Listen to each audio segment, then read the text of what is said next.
Lisa walked through the massive crystal doors of the Xeraxian embassy, her heart pounding in her chest even after 3 months of working here. The alien architecture still amazed her, enormous structures that seemed to grow from the ground like living things shimmering with internal light. As a human guard in the interspecies exchange program, Lisa felt the weight of responsibility on her shoulders. Humans were still newcomers to the galactic community, and many alien species viewed them with suspicion or outright hostility. The Xeraxians, with their 6 limbs and iridescent scales, were among the more tolerant species. But tensions remained. The head of security, Kate, a stern woman with 20 years of military experience, had warned Lisa repeatedly, "Do not make mistakes. The Xeraxians are watching us all the time. They are looking for any excuse to restrict human involvement in galactic affairs." Lisa adjusted her uniform, a blend of human military style and Xeraxian ceremonial elements, and reported for her morning briefing. The security office was a buzz of activity, both human and Xeraxian personnel moving with purpose. "Good morning, Guardsman Chen." A tall Xeraxian with emerald scales nodded to Lisa, her translator converting the series of clicks and whistles into English. "Good morning, Commander Zex." Lisa replied with a formal bow. The exact depth required by Xeraxian protocol. No more, no less. Lisa had studied Xeraxian culture extensively before accepting this position. She knew their complex social hierarchies, their religious beliefs, and most importantly, their concept of honor. The Xeraxians valued precision above all else in their language, in their architecture, and in their interactions.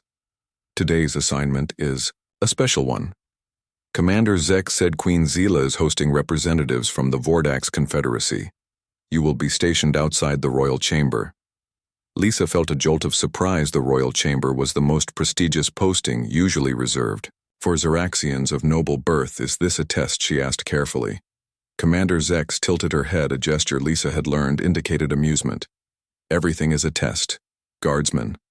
The royal chamber was located in the heart of the embassy, a massive dome of living crystal that hummed with energy. Lisa took her position outside the ornate doors, standing at attention. As she had been trained, her eyes forward, her posture perfect. From within, she could hear the melodic voice of Queen Zila speaking in the formal dialect used for diplomatic functions. Lisa understood enough Xeraxian to recognize the traditional greetings, but not enough to follow the complex negotiations. After 2 hours of standing perfectly still, Lisa noticed something unusual: a Vordax diplomat slipping away from the main group. The Vordax were reptilian creatures with scaled skin, similar to the Xeraxians, but with a more aggressive reputation. This particular diplomat moved with a furtive quickness that triggered Lisa's instincts. Protocol dictated that she remain at her post, but the diplomat was heading toward a restricted area. Lisa made a quick decision and tapped her communicator. "Possible security breach, East Corridor diplomat, moving toward restricted zone," she reported quietly. Within moments, Commander Zex appeared silently beside her. "You have keen eyes, Guardsman." The commander said. "The Vordax have been pushing boundaries all week, testing our defenses." Lisa returned to her position, feeling a small glow of pride. She had made the right call. The diplomatic meeting continued for several more hours, and when the massive doors finally opened, Queen Zila emerged, surrounded by her attendants. The queen was an impressive sight, nearly 8 feet tall, with scales that shifted through all colors of the spectrum and a magnificent crest that rose from her head. The queen paused before Lisa, her multifaceted eyes studying the human guard. "You are new," she said, her translator rendering her words in a melodic contralto. "Is your majesty?" Lisa replied with a deep bow. "I am honored to serve." Queen Zila made a gesture with her upper limbs that Lisa recognized as approval. "Continue your vigilance, human guard. The Vordax are not to be trusted." As the days passed, Lisa settled into a routine morning briefings, patrols through the crystalline corridors, and often standing guard outside important meetings. She began to notice patterns in the embassy, the way certain diplomats always arrived together, the subtle signals between Xeraxian nobles, the tension that filled the air whenever the Vordax were present. Lisa also began to form connections with other humans stationed at the embassy. May, a diplomatic aide with a background in xenobiology, became a friend. Over shared meals in the human quarters, "You need to watch yourself around the queen. May warned one evening she has taken an interest in you. Is that bad?" Lisa asked. May shrugged. Not bad exactly, but unusual. The Queen rarely notices individual guards, especially human ones. Just be careful. Xeraxian politics are dangerous enough without getting the Queen's attention. 1 week later, Lisa was assigned to guard duty for a royal ceremony, the Feast of Luminescence, an important Xeraxian holiday. She stood at the entrance to the Grand Hall watching as alien dignitaries from a dozen worlds presented gifts to Queen Zelatha Vordak's ambassador. A reptilian figure with obsidian scales presented a crystal decanter filled with shimmering liquida, rare vintage. From our homeworld, Your Majesty, he said with a bow that seemed slightly too shallow to Lisa. Queen Zela accepted the gift with formal gratitude, but Lisa noticed how the Queen's inner eyelids flickered, a subtle sign of distrust. Later that night, as Lisa patrolled the quiet corridors, she passed the Queen's personal chambers and noticed the door was slightly ajar. Concerned, she approached cautiously. Your Majesty, she called softly, is everything all right? There was no response. Lisa hesitated, breaking protocol could end her career, but instinct told her something was wrong. She pushed the door open wider and stepped inside. The royal chamber was empty, except for the ceremonial table where the gifts from the evening were displayed, including the Vordak's decanter, which now sat open. Lisa frowned. The Queen never consumed gifts immediately, especially not from the Vordaks. Something was wrong. She could feel it. Lisa activated her communicator. Commander Zex, this is Guardsman Chen requesting your presence at the royal chamber immediately. Possible security concerns. She waited for a response. Lisa noticed a faint trail of iridescent droplets leading toward the private section of the royal chambers. Her heart began to race. Lisa followed the trail of shimmering droplets, her heart pounding in her chest. Protocol demanded she wait for Commander Zex, but every second might matter. She moved quietly through the royal chambers, passing through rooms filled with strange alien artifacts and glowing crystals. The droplets led to a small meditation chamber at the far end of the royal suite. And there on the floor lay Queen Zela, her magnificent body twisted in pain, her scales dulled to a sickly gray. Lisa rushed forward, kneeling beside the fallen Queen. Your Majesty, she called, can you hear me? The Queen made a weak sound, her 6 limbs twitching uncontrollably. The crest on her head, once vibrant with color, now lay flat and lifeless. Lisa checked for vital signs, remembering her training on Xeraxian biology. The pulse point at the base of the throat was fluttering rapidly, too rapidly. Poison, Lisa whispered, the realization striking her like a physical blow. The Vordak's gift. She activated her emergency beacon, the highest alert in the embassy security system. Within moments, the room filled with Xeraxian guards, their weapons drawn. What have you done, human? A guard demanded his translator, barely keeping up with his angry clicks. I found her like this, Lisa explained quickly. I think she's been poisoned. The Vordak's gift. The ceremonial drink. The head physician, a Xeraxian with pale blue scales, pushed through the guards and bent over the Queen. Her movements quick and precise. She scanned the Queen's body with a handheld device. Tritoxin. Poisoning, the physician announced, her voice grim. Very rare, very deadly. We have little time. Commander Zex entered the chamber, her posture rigid with fury. Secure the human, she ordered. Lisa felt strong hands grasp her arms, but she struggled against them. Listen to me, she pleaded. The poison is tritoxin. I recognize the symptoms from my training. We need corellium extract to counteract it. The physician looked up sharply. How does a human know of tritoxin? I studied xenobiology before joining the guard program, Lisa explained. I specialized in toxicology. The room fell silent, all eyes on the human guard and the fallen Queen. If she's right. The physician said we have less than 30 minutes before permanent neural damage occurs. Commander Zex made a quick gesture. Release her, she ordered, then to Lisa. If you are wrong, human, your life is forfeit. I understand. Lisa replied. May burst into the room, her face pale with shock. She froze at the sight of the Queen on the floor, then rushed to Lisa's side. What happened? She whispered. Tritoxin poisoning.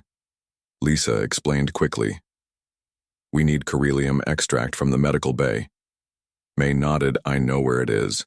The 2 humans ran through the crystalline corridors of the embassy, ignoring the startled looks from diplomats and staff. They reached the medical bay in minutes. May, using her security clearance to access the locked medicine cabinet, sir.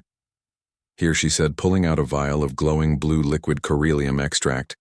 They rushed back to the Queen's chambers, where the situation had grown more dire. Queen Zila was now completely still, her scales faded to an ashen gray. The physician was monitoring her vital signs, her expression grim. Lisa handed over the vial. The physician loaded it into an injector and pressed it against the Queen's neck. There was a soft hiss as the medication was delivered. For several tense moments, nothing happened. The room was silent, except for the soft beeping of monitoring equipment. Then suddenly Queen Zila gasped, her body arching upward, her scales beginning to regain their color. It worked. The physician said, her voice filled with relief. The Queen will recover. The guards surrounding them relaxed slightly, but Commander Zex remained tense. How did this happen, she demanded. The Vordax gift. Lisa said, the ceremonial drink. It must have contained tritoxin. Commander Zex gestured to several guards secure the Vordax quarters. All of them are to be detained for questioning. Lisa knelt beside the Queen, who was now breathing more regularly, her eyes flickering open. Your Majesty, can you hear me? Queen Zila focused on Lisa, her multifaceted eyes reflecting the human's concerned face. You saved me, human. She whispered, her voice weak but clear. I did my duty, Your Majesty. Lisa replied. The Queen reached out with one trembling limb and touched Lisa's shoulder. No, you did more than duty. You showed initiative and courage when others would have followed protocol, and waited too long. Had you waited, I would have died. The room fell silent at this extraordinary gesture from the Queen. Touching a non-Ziraxian was almost unheard of. Commander Zex approached and bowed deeply. Your Majesty, the Vordax ambassador denies any knowledge of the poison. The Queen struggled to sit up, her strength returning slowly. He lies, she said, her voice growing stronger. All Vordax nobles are trained in the use of poisons from childhood. They sought to eliminate me and blame humans for my death. Lisa felt a chill run through her. It made perfect sense. The Vordax had been pushing for restrictions on human involvement in galactic affairs for years. What better way to achieve their goals than to create a diplomatic crisis? May, who had been standing quietly in the background, stepped forward. Your Majesty, she said hesitantly. I believe I can prove the Vordax involvemental. Eyes turned to the human diplomatic aide. I was assigned to document the gift ceremony. She explained, I have recordings of the Vordax ambassador handling the decanter. There might be evidence. Show me, Commander Zex ordered. May projected a holographic recording from her datapad. It showed the ceremony from earlier that evening, zooming in on the Vordax ambassador as he presented the crystal decanter to the Queen. There, May pointed, freeze the image. The hologram paused, showing the ambassador's scaled hand on the decanter. Enhance. Commander Zex ordered. The image zoomed closer, revealing a tiny, almost invisible device attached to the ambassador's finger, a poison injector.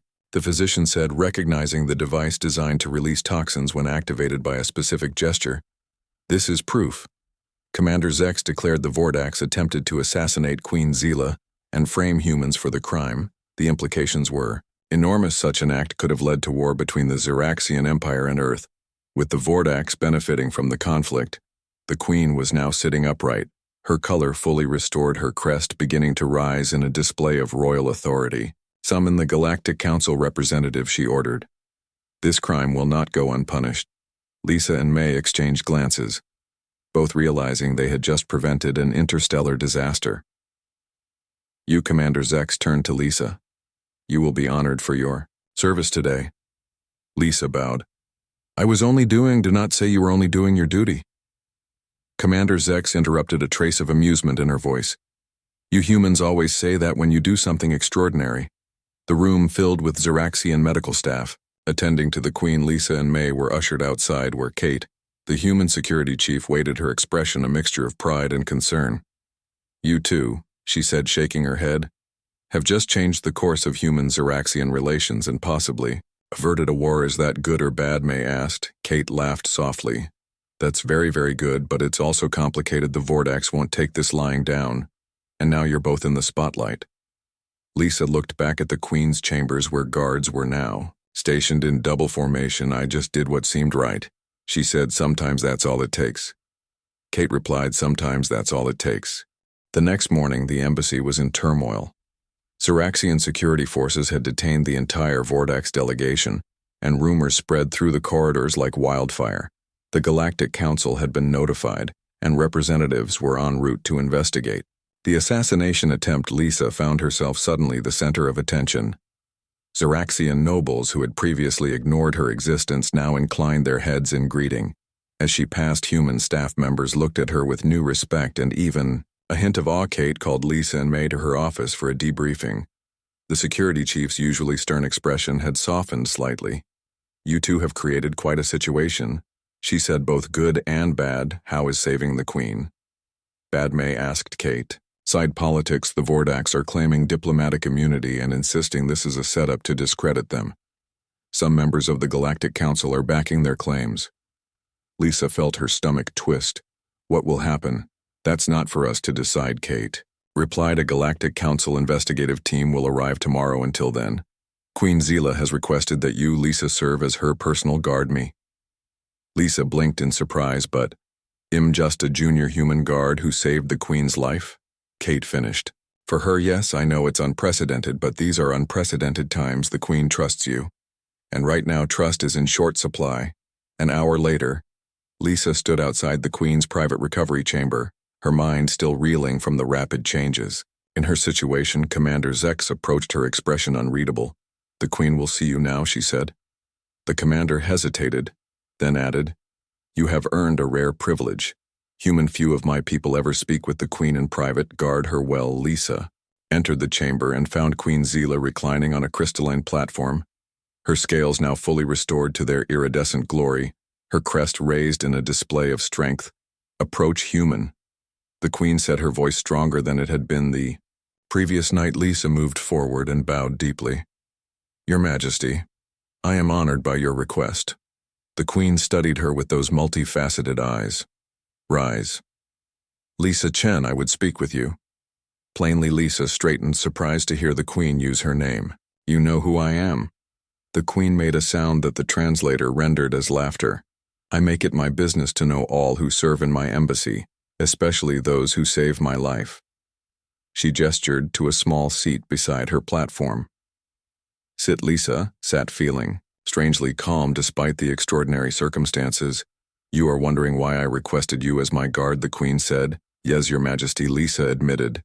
The Queen shifted her massive form, the light playing across her scales in hypnotic patterns. "The Vordax believe they can manipulate the Galactic Council. They have powerful allies and will attempt to discredit the evidence against them. They may even try to finish what they started." Lisa nodded, understanding the implication. "I will protect you with my life, Your Majesty." The Queen made a gesture with her upper limbs that Lisa recognized as approval. "But there is more I wish to discuss with you, Lisa Chen. Your actions yesterday reveal something about humans that many in the galactic community have failed to understand." "What is that, Your Majesty?" "Adaptability," the Queen replied. "Your species lacks our physical strengths, our technological advancement, our long history. But you adapt quickly. You observe, you learn, and most importantly, you act. When others would hesitate, these qualities make humans valuable allies and dangerous enemies." Lisa listened carefully, sensing that the Queen's words carried deeper meaning. The Vordax fear human potential. The Queen continued, "They see in your species a threat to the established order. I see opportunity." The Queen leaned forward slightly. "Tell me, Lisa Chen, what do you know of Ziraxian history?" Lisa recalled her training. The Ziraxian Empire rose from a single world to dominance over their sector. Through technological innovation and strategic alliances rather than conquest, they value precision, elegance, and honor above all. The Queen seemed pleased with this answer. "And there is one fact that few outside our empire know. 5,000 years ago, our ancestors were much like humans, are now newcomers to a galaxy filled with older, more advanced species." Lisa felt a jolt of surprise. The Ziraxians had always been presented as one of the elder races of the galaxy. "We survived and thrived because another species, now long extinct, saw potential in us." The Queen continued. "They advocated for us, protected us, until we could protect ourselves." I believe it is time for the cycle to continue. Humans are the future of this galaxy, whether the Vordax and their allies wish it or not. Lisa struggled to process the implications of the Queen's words. You want to ally with Earth. The Queen made a gesture of affirmation, more than ally. I wish to sponsor humanity's full integration into the galactic community, with all rights and privileges thereof, but such a proposal will meet fierce resistance from many quarters. The door to the chamber opened, and Commander Zex entered. Your Majesty, she said with a bow. The Galactic Council representatives have arrived. Ahead of schedule, they demand an immediate audience. The Queen rose to her full height, her crest flaring with color. Very well, inform them. I will receive them in the formal audience chamber in 1 hour. She turned to Lisa. You will accompany me, human. Guard your presence will make a statement. The formal audience chamber was the largest room in the embassy, a vast space with a vaulted ceiling that seemed to capture and amplify the light. Lisa stood behind the Queen's throne as 5 representatives from the Galactic Council entered, each from a different species. The Vordax representative, a tall reptilian with obsidian scales, led the delegation, his posture radiating hostility. Queen Zila. This unfortunate incident has caused great concern among council members. He began, his voice translated into a hissing whisper. These accusations against the Vordax Confederacy are most serious. The Queen remained perfectly still, her voice calm. These are not accusations. Counselor, these are facts. Your ambassador attempted to assassinate me using tritoxin, a poison known to be favored by Vordax nobles. The Vordax representative made a dismissive gesture. Where is your proof? Your Majesty, perhaps you simply fell ill and these humans. He glanced at Lisa with obvious disdain, are using the situation to curry favor. May stepped forward from her position among the diplomatic staff. With respect, Counselor, we have evidence she activated her datapad, projecting the enhanced recording of the poison injector on the ambassador's finger. The council representatives murmured among themselves. This proves nothing. The Vordax insisted that device could be anything, a ceremonial ring. Perhaps this entire situation reeks of human manipulation. Queen Zila raised herself to her full height, her voice taking on a dangerous edge. You accuse me of lying. Counselor. The chamber fell silent. All eyes on the confrontation. I merely suggest that your Majesty may have been misled. The Vordax replied smoothly. Lisa felt her patience snap. The poison was tritoxin, she said, stepping forward, a rare toxin found only in the bioluminescent fungi of the Vordax homeworld. The antidote Corellium extract was administered within the critical time frame, saving the Queen's life. These are facts, not suppositions. The Vordax representative hissed. How dare a human speak? Queen Zila made a gesture, and Lisa fell silent, though she remained standing beside the throne. This human saved my life, Counselor, while your ambassador tried to end it. I trust her word over yours. An Araxian representative with delicate wings and crystalline eyes stepped forward. We have analyzed the remaining liquid in the ceremonial decanter, she said, her voice melodic. It contained significant traces of tritoxin. The evidence supports Queen Zila's claim. The Vordax representative seemed to deflate slightly, but maintained his hostile stance, even if true. The actions of one ambassador do not implicate our entire government. Perhaps not Queen Zila. Agreed. But they do warrant a full investigation by the Council, and until that investigation is complete, I am invoking ancient right as the wronged party. The Vordax delegation will leave Zeraxian space immediately, and all diplomatic relations will be suspended. The Council representatives looked at each other, clearly surprised by this dramatic step. Furthermore, the Queen continued, I formally announce my intention to sponsor humanity for full membership in the Galactic Council. With the Zeraxian Empire as their advocate, the chamber erupted in shocked exclamations. Impossible, the Vordax representative hissed. Humans are barely spacefaring. They have no history, no understanding of galactic politics. They are dangerous, unpredictable. Queen Zila remained unmoved, so were the Zeraxians. Once she replied, her voice carrying effortlessly through the chamber. Yet here we stand. I have made my decision. Counselors, humanity will have the full backing of the Zeraxian Empire. The Galactic Council representatives conferred among themselves in hushed tones. Finally, the Araxian stepped forward. "This is unprecedented, Your Majesty," she said. "But within your rights as a founding member of the Council, we will convey your intentions to the full Council for consideration." The meeting concluded shortly after with the Council representatives departing to prepare their reports. Lisa remained at the Queen's side, still processing the magnitude of what had just happened. Sponsorship in the Galactic Council was the highest honor one species could bestow upon another. It meant protection, resources, technological exchange, and most importantly, a voice in galactic affairs. Earth had been struggling for decades to gain even observer status. Now they were being offered full membership. Once alone in the royal chamber, Queen Zila turned to Lisa. "You seem troubled, human." Lisa chose her words carefully. "Your Majesty, this sponsorship is an incredible honor. But why now?" "Why, because of my actions." The Queen made a gesture that Lisa recognized as contemplative. "Your actions were the catalyst, Lisa Chen. Not the cause. I have observed humanity for many years now, watching your struggles, your triumphs, your resilience in the face of overwhelming odds. The Vordax and others fear these qualities. I admire them." The Queen's personal attendant entered carrying a small crystalline box. "Your Majesty, the preparations are complete. Excellent," the Queen replied. She turned back to Lisa. "I must prepare for the formal announcement ceremony. You will need appropriate attire for the occasion." She gestured to the attendant who presented the box to Lisa. Lisa opened it to find a ceremonial guard uniform unlike any she had seen before, a blend of human and Zeraxian designs in iridescent fabric that shifted colors like the Queen's scales. "This is the uniform of the Royal Guard," the Queen explained. "No human has ever worn it before today."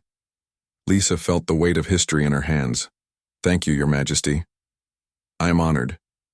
That evening, the Great Hall of the Embassy was filled with diplomats, officials, and media representatives from dozens of worlds. Lisa stood beside the Queen's throne wearing her new uniform. Feeling the eyes of the assembly upon her, Queen Zila addressed the gathering. Her voice amplified throughout the hall. "Today marks a new chapter in galactic history." She began. "The Zyraxian Empire formally announces its sponsorship of humanity for full membership in the Galactic Council." Murmurs rippled through the crowd, some of approval, others of dismay. This decision was not made lightly. The Queen continued, "For centuries, we have observed Earth and its people. We have seen their creativity, their adaptability, their capacity for growth, even in the face of adversity. These qualities once defined the Zeraxian people as well. It is fitting that we now extend to humanity the same opportunity that was once extended to us." Lisa scanned the crowd.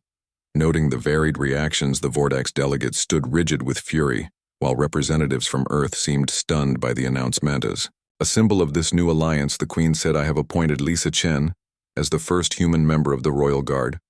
Her actions saved not only my life, but potentially prevented an interstellar conflict.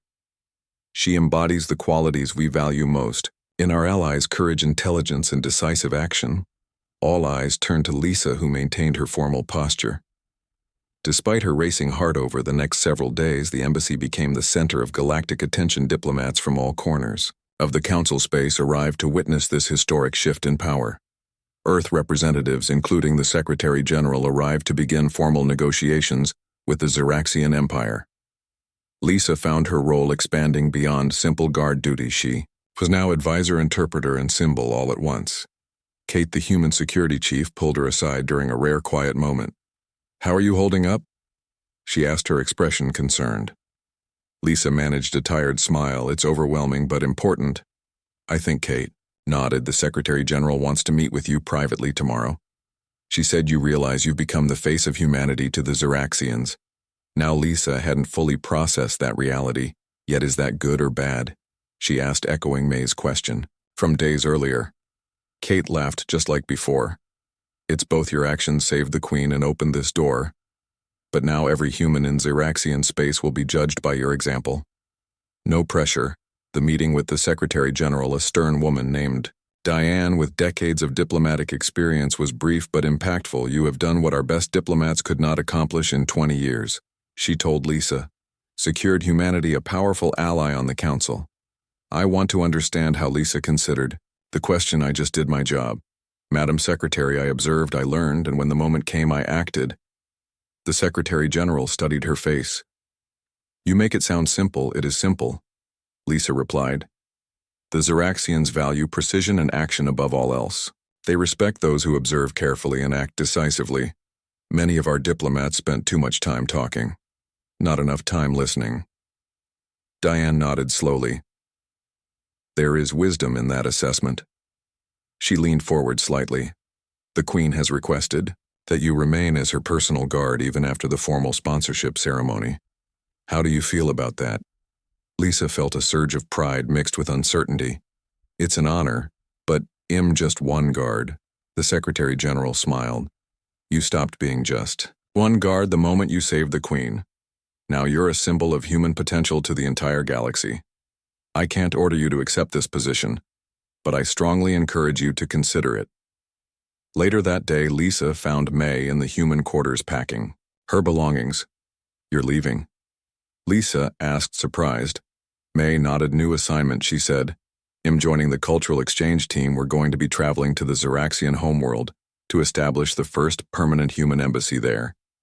She looked up, her eyes bright with excitement. None of this would have happened without you. You know, Lisa shook her head. It would have happened eventually. Maybe May conceded, but not like this. Not so fast. The Vordax and their allies have been blocking human advancement. For decades they were terrified of us joining the council. Now they can't stop it. She hugged Lisa suddenly. Who's the hero? Now Lisa returned the embrace, feeling the magnitude of the changes they had set in motion together. The formal sponsorship ceremony took place 1 week later in the great crystal dome of the embassy.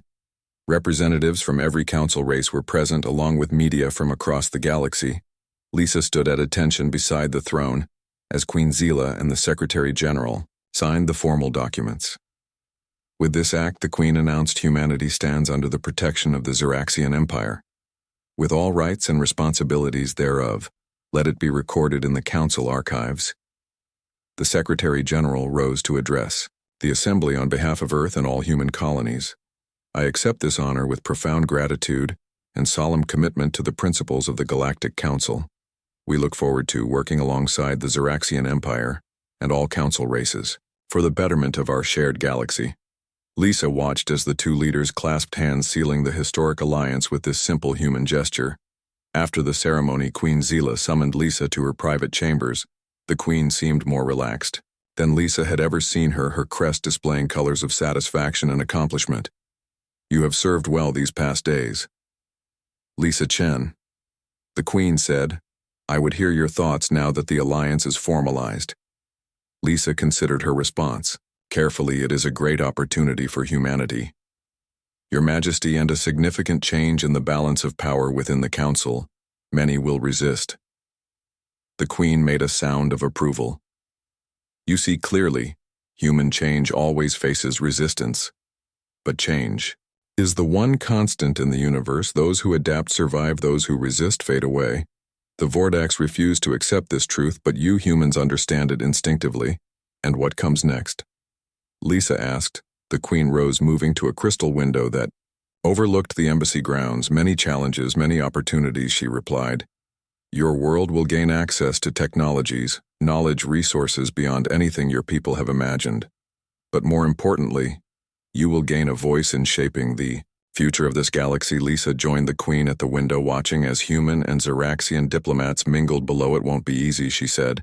The Queen turned her multifaceted eyes, reflecting Lisa's image. Nothing worthwhile ever is. 6 months passed in a whirlwind of diplomatic activity. The Zeraxian sponsorship of humanity had sent shockwaves through the galactic community, polarizing the Council into factions, those who welcomed human involvement and those who feared it. The Vordax led the opposition, rallying several minor species to their cause. But the support of the Zeraxian Empire, one of the oldest and most respected powers, gave humanity unprecedented legitimacy. Lisa had grown accustomed to her role as the Queen's personal guard, learning the intricacies of Zeraxian court politics and serving as a bridge between human and alien cultures. She had been promoted twice her new rank, giving her authority over both human and Zeraxian security personnel, an arrangement that would have been unthinkable Before the assassination attempt in this particular morning, Lisa stood at attention in the Queen's private garden, a beautiful space filled with crystalline plants that sang softly in the artificial breeze. Queen Zila was meeting with Diane, the Secretary General, their regular strategy session. Before the upcoming full council vote on human membership, the intelligence reports are concerning, Your Majesty. Diane said the Vordax have been arming their border fleets and making overtures to the Kaldar hegemony. Queen Zila made a dismissive gesture with her upper limbs. The Vordax bluster and threaten, but they will not act directly against the Empire. They know our strength, but they might act against Earth. Diane pointed out we are still vulnerable. Our defenses are primitive compared to Council standards. The Queen turned her multifaceted eyes to Lisa, who stood silently nearby. What is your assessment? Royal Guard Lisa stepped forward, having been invited into the conversation.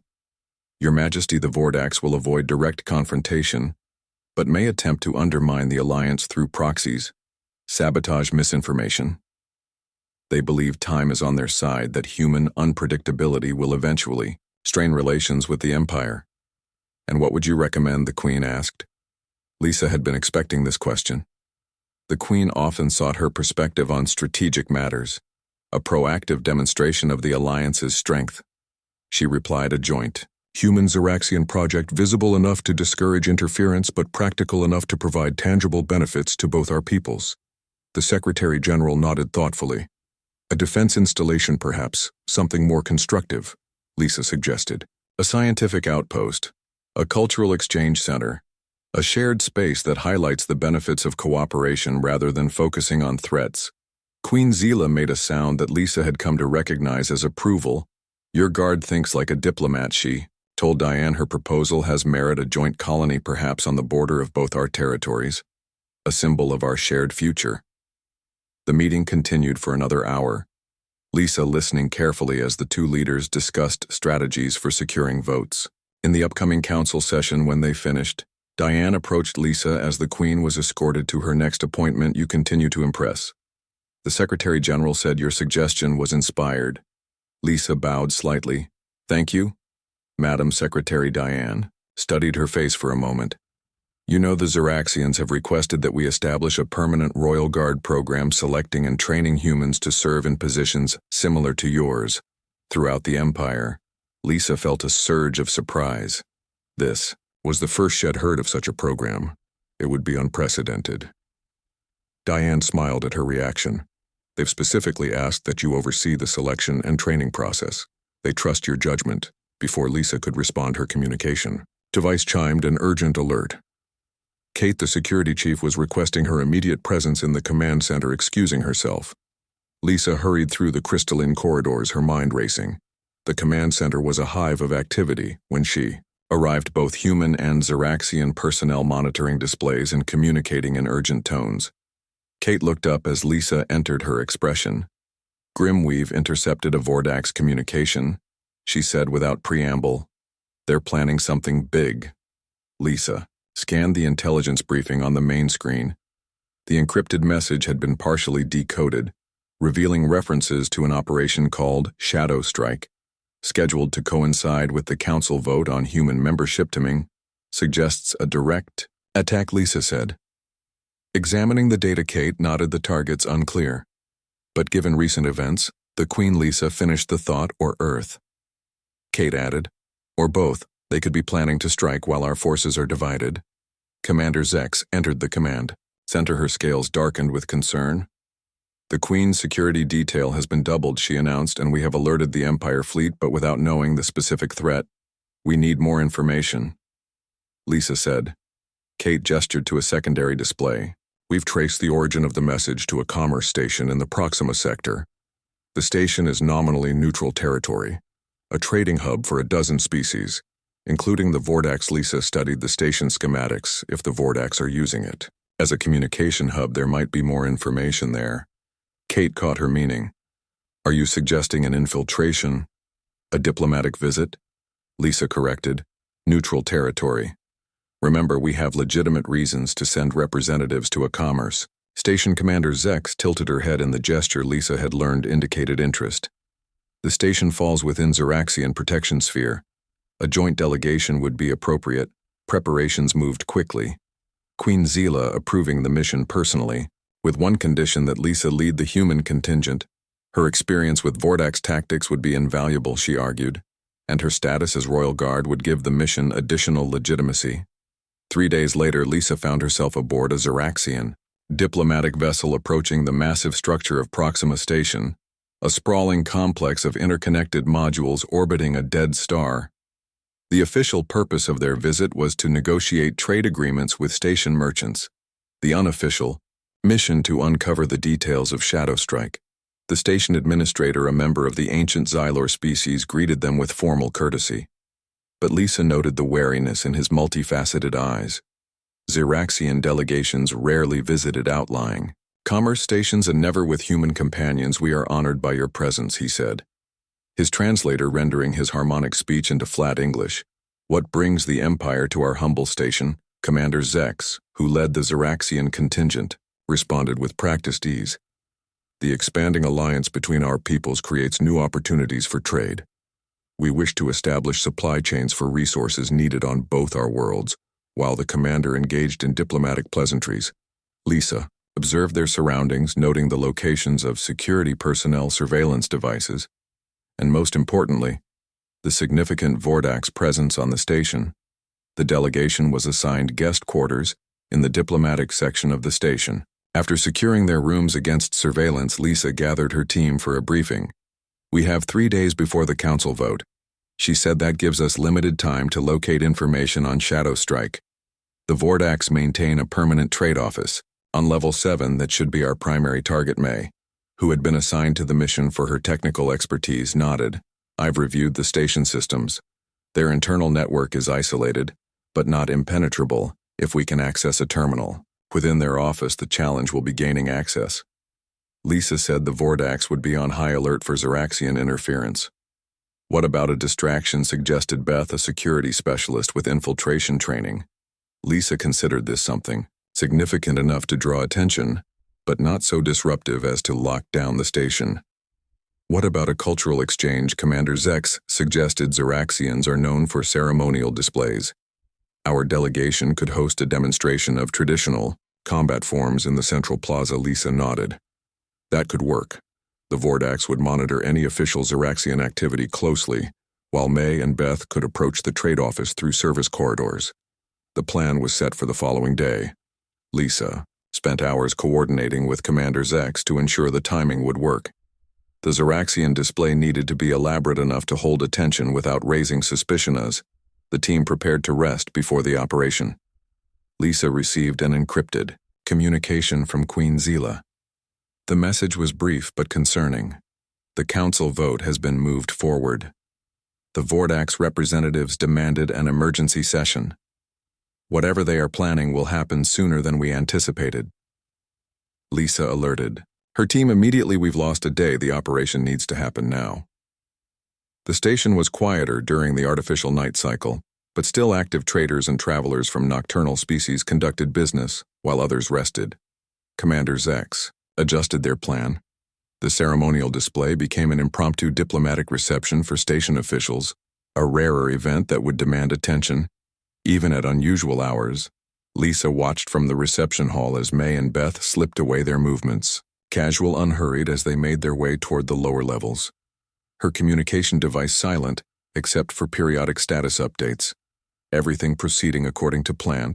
Then, without warning, alarms blared throughout the station. Commander Zex looked to Lisa, her scales darkening with concern. This is not part of the plan, she said. Lisa activated her communicator status report. She demanded. Beth's voice came through, breathless. We've been compromised. Security forces approaching our position. We've accessed their system but need more time to locate the information.